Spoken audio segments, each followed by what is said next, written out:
always wanted to be an artist when I was a child. I knew at a young age that creation was my passion, and I'm sure all of you had a passion too. Now I have a question for you all. What did you all aspire to be when you were a child? Nice. I wanted to be an actor. Oh. Karate master. Nice. Anyone else?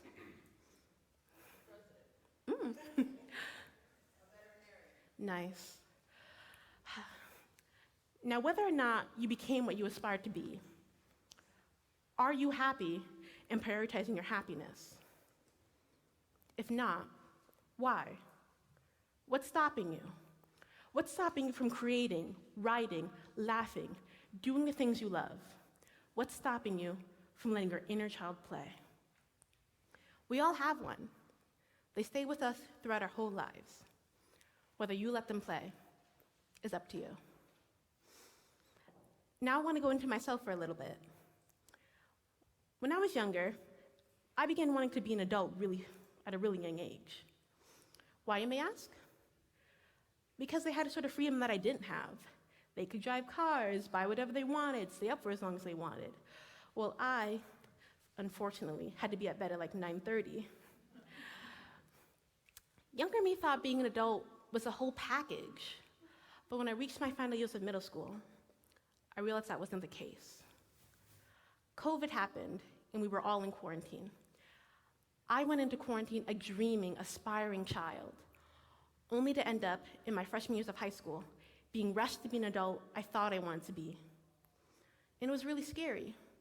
But then it dawned on me. Adults have responsibilities. They have to work hard even if they don't want to, and sometimes life doesn't work out, and you can't do the things that you naturally want to do.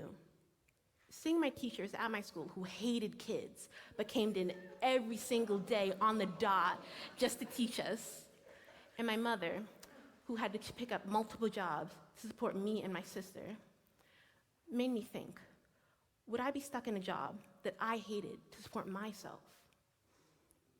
An article on CNBC said 60% of workers felt emotionally detached at work, while 19% felt miserable, and only 33% felt engaged.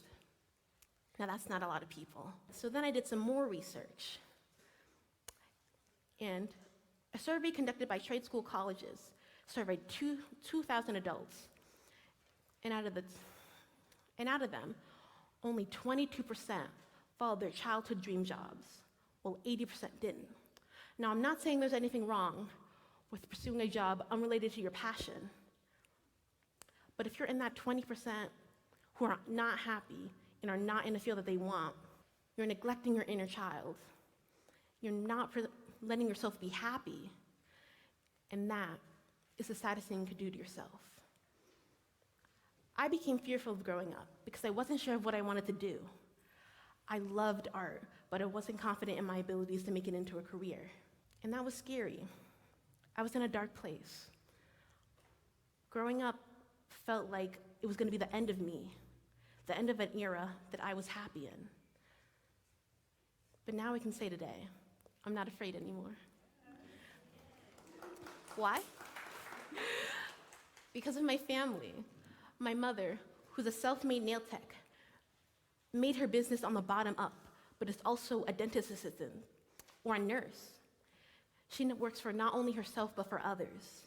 And my sister, who though she couldn't go to the school of her choice, she made the most of it and is now an aspiring and striving actress I know she is. And that's not all. My friends and coworkers at Next Haven, my boss, Jay, they support me. They gave me a voice. And then I realized I wasn't afraid of growing up.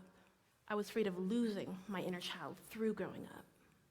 Growing up doesn't mean losing your inner child. Growing up means letting your inner child's dreams come true. Thank you.